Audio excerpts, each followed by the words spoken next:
Mr. President, just a short manifestation. Earlier today, during the hearing of the Blue Ribbon Committee, my name was once again mentioned by District Engineer Henry Alcantara. Mr. President, let me state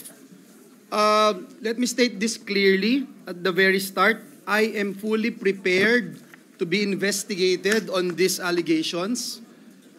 I have nothing to hide, and I welcome any inquiry that will bring out the truth.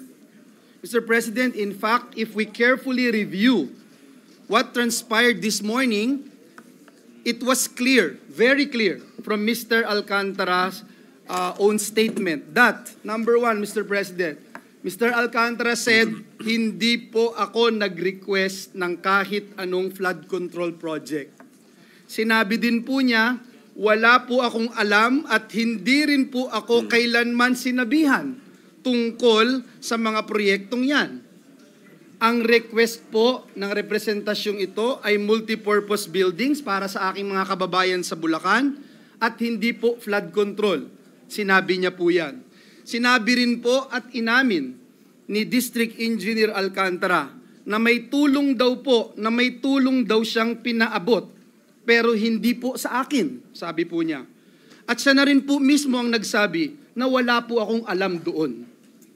Pero ayan, Mr. President, basta binanggit lang po yung pangalan natin, mentioned my name, operative word, mentioned.